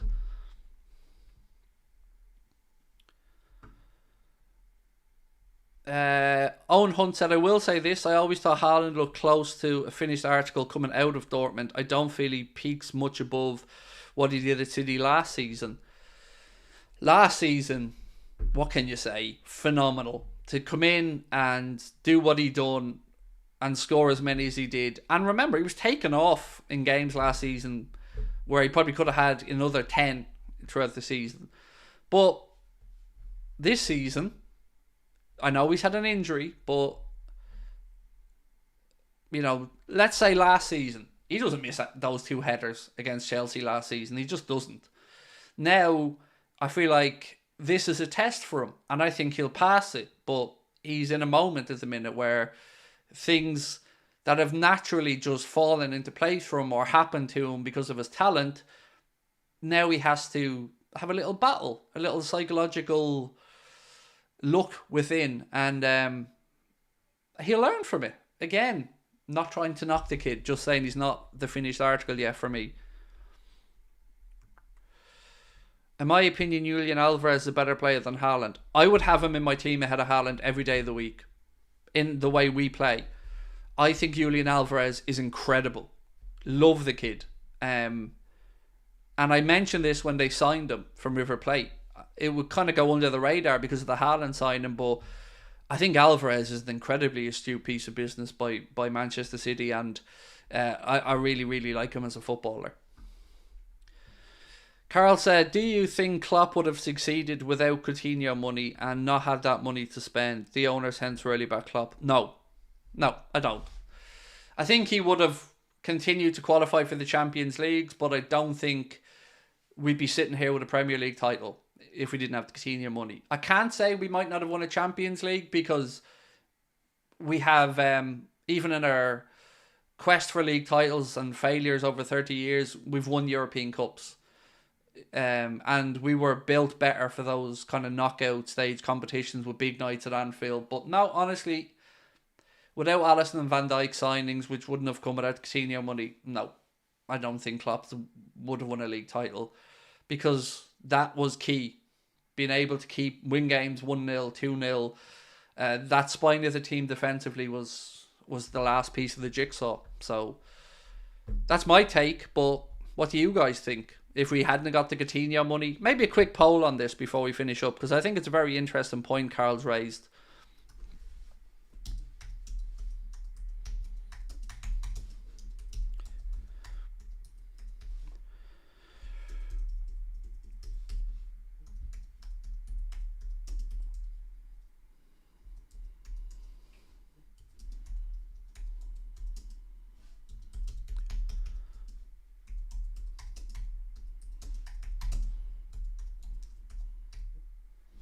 Right, so what I've asked is, without the Coutinho money, would Klopp have won the league? That's what I'm going to ask. 1 second. How do I remove this? There we go. We'll leave that up for the last few minutes just to see what you guys think. When are you going off? I was hanging on for the late news to see if anything comes in. What's this? So this has been sent to me by Mark, and it's from Andrew Beasley at Base Tune to Red. Fantastic mind on football analytics, and part of, I think, the Tompkins Times team. He said, Darwin Nunez' goal at Brentford was Liverpool's 50th counter-attack goal in the league under Jurgen Klopp. At least 5 more than any other club in that time. And then he breaks it down. Mohamed Salah has scored 21 counter-attacking goals for Liverpool Football Club. The next highest on that list is quite a way down. It's Bobby Firmino, who has scored 8 counter-attacking goals. Sadio Mane, 7. Diogo Jota, 2. Oxlade-Chamberlain, 2. Gini Wijnaldum, 2. And then Gakpo, Hendo, Lallana, Nunez, Origi, Shaqiri, Solanke and Studge, all with 1. But I love these type of stats. Thank you for sending that to me, Mark. And again, thank you to Andrew Beasley there, Base Tune to Red, who's, again, if you're on X or Twitter, whatever you want to call it, give this gentleman a follow. He runs a great account and knows his football statistics. So yeah, there you go. Liverpool with 50 counter-attacking goals. Loved your rant yesterday. Totally agree with you. Thank you so much, PC Drat. I won't lie, I got up this... No, I won't lie. I am fucking lying when I say I got up this morning. I got up this afternoon, and the first thing I did was go into the comments on it, because I felt brave. Usually I stay away from comments on opinion pieces, because I usually get slaughtered. But I read them, and I feel like, whilst not everybody agreed with every word I said, I do think a lot of people felt that my sentiment was in the right place. And that makes me feel really happy, because I thought, I hoped that people would understand where I was coming from, because we are being taken for idiots a lot of the time in football, and we deserve better. James Thompson, thank you, my friend, for joining Anfield Agenda FC. You're very kind. Any sporting director news, said Harry. Yeah, little bits. Happy to go back through it for you, bro. Give me 1 second.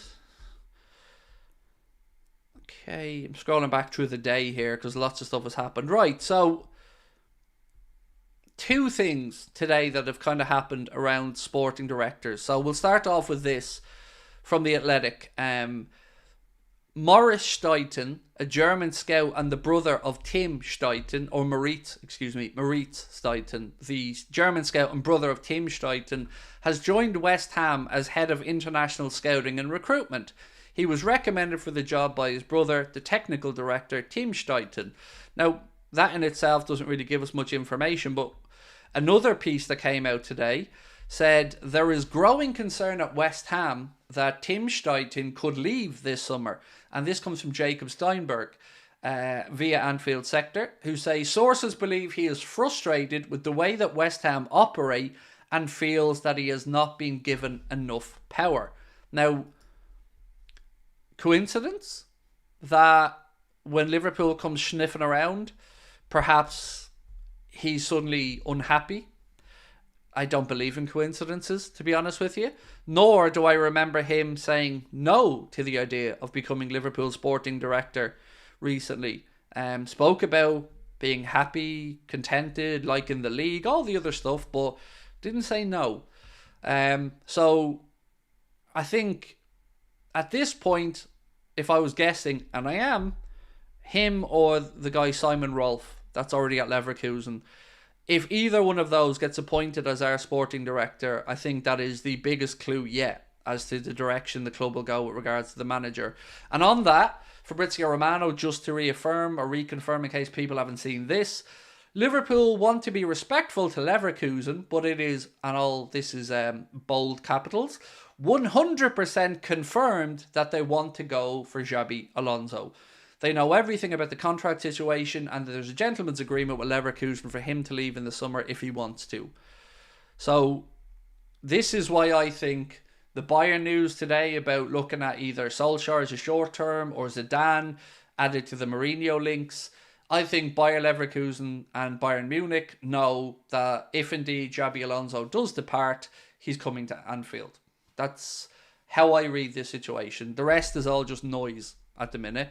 I think when all is said and done, Alonso is going to be the Liverpool manager next season. Don't know when the announcement will be made, but you know, when you've got people like Fabrizio Romano or Melissa Reddy or all just talking formally about Alonso and Liverpool, we all know where the aim is, and it's to get Alonso to Liverpool. Especially when the club are briefing things like, again, I'm paraphrasing Melissa Reddy here, but it's important that it's a sporting fit, a cultural fit, a connection with the fans. You're just basically summarising up the love we all have for Xabi Alonso. So I'd be flabbergasted if he isn't the next Liverpool manager.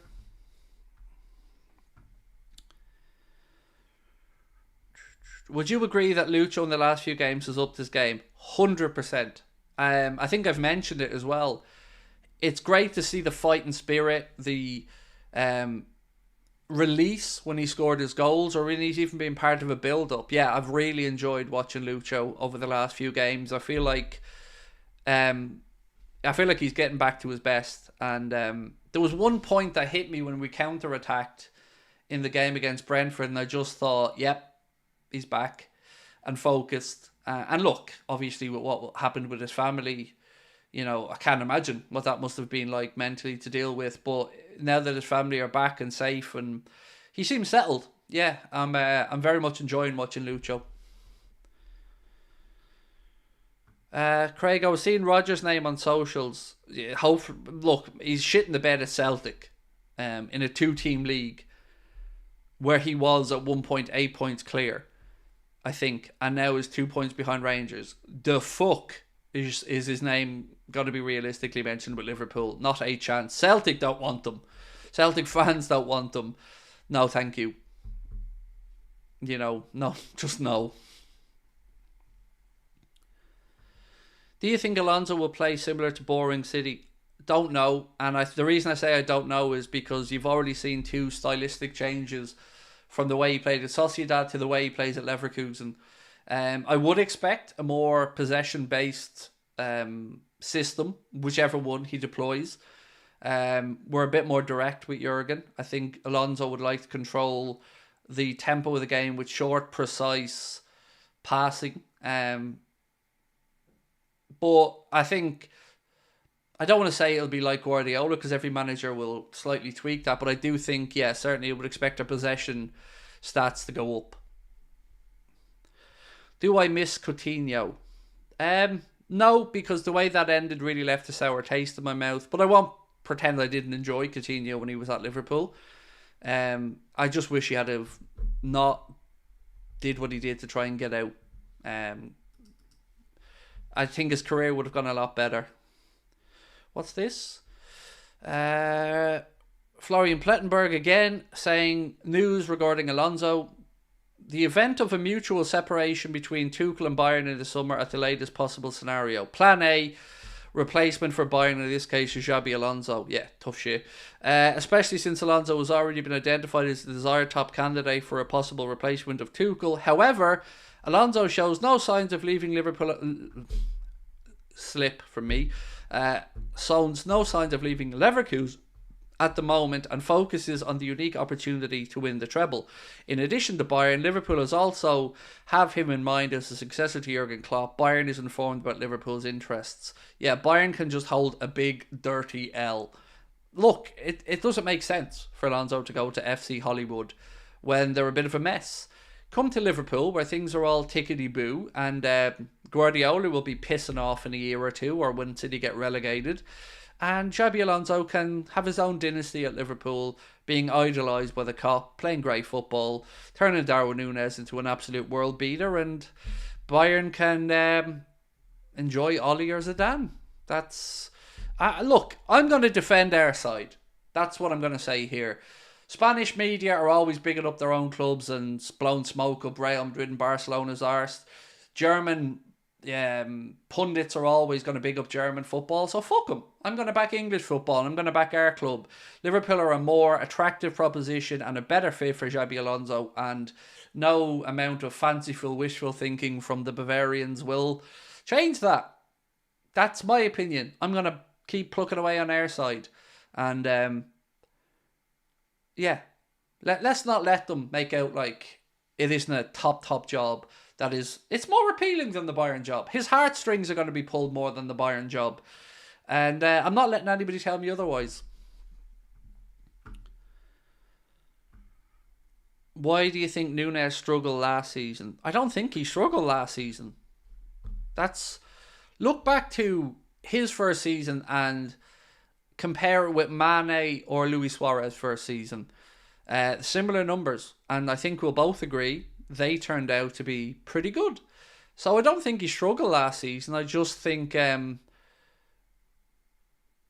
it's taken him a little bit more time to adapt. And if you look back to his time again at Benfica, and I think at Almeria, I think there was similar outcomes. First season, hit and miss maybe, and then bang, explosion, gluts of goals and bursts of scoring. And I'm more concerned about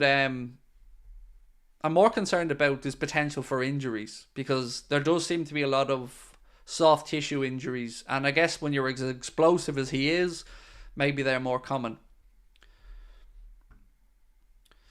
Oh look, we've a little Bayern bitch in the chat saying rat. Mate, I don't know who you're calling a rat, but your tin pot club can fuck off and hold a big dirty L in your German league where you're losing to Bayer Leverkusen. Enjoy that now. Enjoy that, knowing that you're losing to a team who've never, ever, ever won the Bundesliga. But enjoy holding that L there. Rat. Only one rat here, pal, and it ain't me. I'm sitting pretty.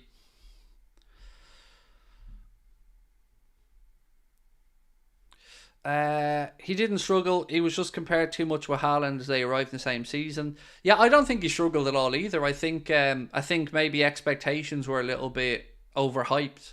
And look, we're all part of that. I'm guilty of part of that as well. We all try to... I guess, wind up City fans by saying he was going to be better than Haaland or whatever. But look, I love our Darwin, and if he stays fit, I think we score tons of goals.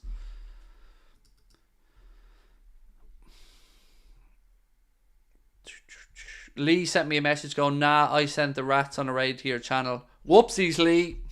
Sorry, bro, but yeah, I don't care. Anybody comes in talking about rats gets booted, regardless of mistakes or not. But now that I understand it, I'm happy to go and unban the account because Lee has informed me of it. So I will unhide that, Mr. JV23. Next time, maybe love hearts, Lee. Maybe love hearts next time, bro. I've unbanned the account JV23. All good. And welcome in, by the way, to those joining us from Mr. Lee Gunner's channel. I appreciate Lee sending you guys over. Lee's somebody like myself who says what the fuck is on our mind, and I love him for it, so thank you. Yeah, so look, it doesn't look like we're seeing much with regards to the later news stories. Sorry, I'm just laughing at Lee's messages. All good, Lee. All good, my man. Appreciate you sending people over. And thank you, JV, for understanding as well, mate. When I see rat in the chat, I get defensive. But now that Lee explained it, that was on me, sir. And thank you. What players do you think Alonso will bring in? Actually, while we have Lee's channel friends in the chat, let me just say one thing to the Arsenal fans that have come in. I have nothing but respect for your football club. And if we don't win the league this year, I certainly hope it's you guys. And I hope we're both together in our condemnation of Manchester City, because I've said this all along. If we lose the league title to Arteta and you guys, I'll hold my hands up, congratulate you and say well done, because I've respect for you. But I don't want that tin pot blue shower for Manchester to squirm their way to another title. Yeah, so I hope it's one of us, one of the two. I hope it's us, obviously, but I've nothing but respect for Arsenal, and if they do it, you know, you've earned it. So let's wait and see what happens. It's great though, isn't it, that we have a campaign where we can look at 3 teams really going head to head and for a Premier League title race, because I don't remember that really in my lifetime too much. Interesting. And look, Arsenal fans, what do you think happens between now and the end of the season? We were running through the fixtures earlier on, and obviously you guys have a trip to the Etihad, which is going to be a difficult one. We have them at home. What do you think happens? Like, do you think City are going to falter a little bit? Liverpool ain't losing on Sunday. I hope not. I hope not. Look, I think finals are a coin toss at the best of times, and you know, it depends which version of Chelsea and which version of Liverpool show up. But I would say if both play to their best, I'd be confident Liverpool will get the job done. But, you know, our injuries are certainly a concern. Anybody got divorce papers? My last support City. Ouch. Harry, come on, bro. There's still time. Oof. Ouch. Moyer said, I'm with you, Craig. Lots of respect for Arsenal. I think what they are doing is awesome. I wouldn't have issues with Liverpool winning it. City will equal our titles if they did it this season, said Unknown. I just hate them, mate. I have no respect for them whatsoever. I hope Liverpool or Arsenal win the league, said James MUFC. Thank you for that, my friend. Harry, get that divorce ASAP, said Smooth Operator. We dominated Chelsea last time round, said Maurer. Yeah, battered them 4-1 at Anfield. But they were impressive at times at the Etihad. You know, I know City came back into it a lot in the second half, but I thought Chelsea on the counter-attack looked pretty dangerous. Now, the good thing for us is, I guess, we don't really maintain possession as much as City and probably won't be susceptible to a counter-attack. We go long a lot more, but yeah, look, finals are nervy at the best of times. Brett said, I'd 100% rather Arsenal win the league over City. Yeah, look, I look at it this way, and Arsenal fans, I mean no disrespect by this, but you will be unbearable if you win the league. Just like I'll be unbearable, and we'll all be unbearable if we win the league. But give me that every day of the week, because at least that's tribalism and banter, and I wouldn't want it any other way. But I'd still say congratulations and mean it. If City win the league, I honestly don't think anybody gives a shit. It'll just be another fake pumped up celebration where the world professes to give a damn but knows deep down that it's all tainted. So yeah, we're supposed to be unbearable though, right? That's our job as football fans. Still think we win more of the ball on Sunday, Craig. Don't see us having 70% possession though. Can you update us on injuries? Yeah, really quickly to fly through what we know at the moment. Alisson, the thought process is he's in a race to be fit before the Manchester City game and the international break. Trent, the Echo reported early March perhaps. Szoboszlai, truly don't know. Jota looks like 2 months. Again, the perceived wisdom and that he'll be back for the last few weeks of the season. Curtis Jones looks like it won't be that long. Yeah, I think we should have Curtis Jones back. Don't want to rule him out completely of the League Cup final, but certainly don't think it'll be too much longer past that. Salah, well, he's given us a bit of a cryptic clue, hasn't he, by posting a picture of himself celebrating his goal. So I'm taking that to mean that, okay, he might not be okay for Wednesday, but should be all right for Sunday. Thiago, who cares at this point, honestly? I'm not trying to be rude, but I'm fed up of even talking about comebacks with him. By Čečić, a few weeks maybe. But again, you could have a setback there. Matip, we know, is out. And I think that's it. I think I've gone through everybody there to the best of my knowledge.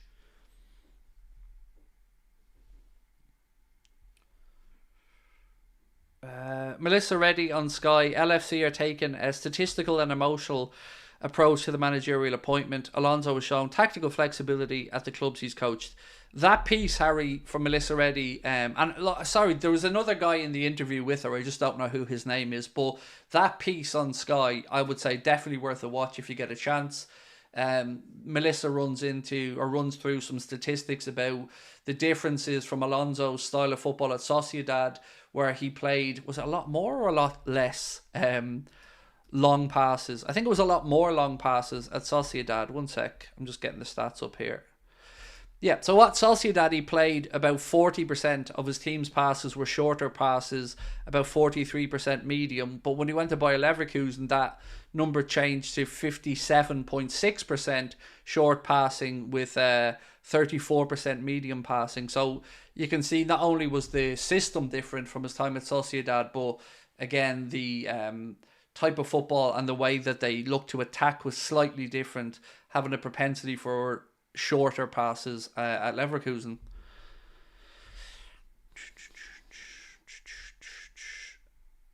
I think we'll win the treble this season. Premier League, Carabao Cup and one of the FA Cup or the Europa League. I'd take that, mate. I'd take that for a season. Absolutely. Alonso's a footballing genius, said Jack Smith, 100%. He is. And again, I know I probably would do this, wouldn't I? But for me, you have to look at Alonso's playing career as well as his managerial career, because he went to Real Madrid to work under Mourinho and Ancelotti. He went to Bayern Munich to learn and play under Pep Guardiola. Obviously, he worked under Rafael Benitez before.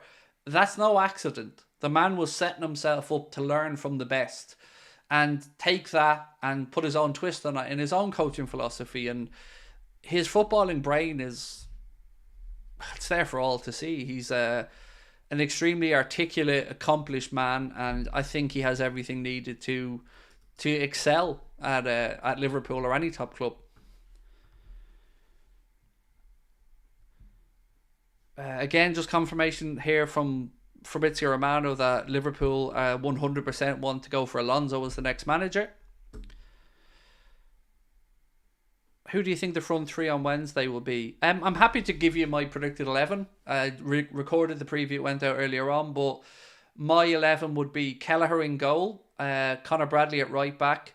I'd put Joe Gomez at left back so we can rest Robbo up for the final. Centre back pairing of Ibrahim Konate and Virgil van Dijk, although I've got no issues obviously if Jarell Kwanzaa comes in. Midfield, I think Wouturo, McAllister and Gravenberch are the most likely.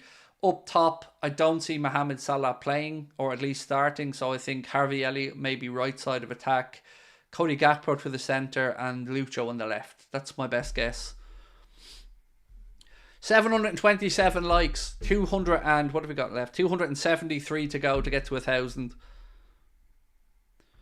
Would you be happy with Thiago and the coaching staff? Yes, absolutely. Thiago, Milner. Actually, do you know what? While we're talking about coaching staff, let me just fly back through my notes, because some of you may have heard me talk about this, but I feel like a lot of people will probably be interested in it as well, because not everybody knows all that much about Alonso's backroom staff. So let me just get these notes open for you. Where are you bastard? This one. Right. So here are some of Xabi Alonso's current staff at Bayer Leverkusen and what their roles are. Marcel Daum is the assistant coach and analyst. It says, a boyhood Leverkusen fan, Daum accepted the responsibility of becoming the club's chief analyst ahead of the 18-19 season. He's enjoyed previous experience in similar roles at fellow German clubs FC Köln and Eintracht Frankfurt. His one opportunity at international level arose in Romania, which lasted for 1 year between 2016 and 2017. The next one is Simon Lachman, who's the first team analyst. It said, beginning his Leverkusen career back in 2009, Lachman joined the club as a video analyst and now supports the work being overseen by Daum. His contract is set to expire this summer, meaning he would be able to follow Alonso to Anfield with no issue. The assistant manager, or one of them, is Albert Enquiries. Previously on the books of Barcelona, Enquiries was recruited by Leverkusen at the time of Geraldo Sione being hired in 2021. The 42-year-old began his coaching career at the lower reaches of Spanish football, holding posts at Premier, Mataro and FC Dam Youth before accepting a role to become assistant manager of Barcelona's under-19 side. And the last one is a guy called Sebastian Parilla, who's also an assistant manager. The Argentine arrived at Leverkusen alongside Alonso in October 2022, having previously worked in Real Madrid's youth system between 2001 and 2018. During this period, he spent time coaching various age categories from under 11 all the way through to the B team. The pair crossed paths in 2018 when Alonso was working with Los Blancos under 14s while completing his UEFA Elite coaching course, and Alonso brought with him to Real Sociedad in 2019 before reuniting with him again in 2022 at Leverkusen. So that's a little bit of a flavour of some of his backroom staff. And again, I don't know if or any or all of them will join him, but there you go. Right, where are we at? Just got back from the gym. Gym? What's this gym you speak of, Zakir? Gym? Right, look, ladies and gentlemen, I'm going to say goodnight to you. It's been another great day. Appreciate all your support. And thank you to everyone that came over from Lee's channel as well. Do remember to check out Lee Gunner's channel, folks, and go over and say hello. I'll see you tomorrow, 4 o'clock and 8:30 again, with a news video crammed in the middle. The preview for the game against Luton Town is up on the channel. If you get a chance, please give it a watch. Let me know your thoughts. And again, thank you to our sponsors, Oosh. Just a reminder, you can get 10% off any of the Oosh straws by scanning the QR code on the screen or using our discount code AA10. If you could all drop a like on the way out, you'd be absolute legends and could get us to our 5th 1,000 like live stream at night in a row. So yeah, if you have a second, please just hit the like button on the way out. Until then, thank you for your time. Thank you to lads in the background, and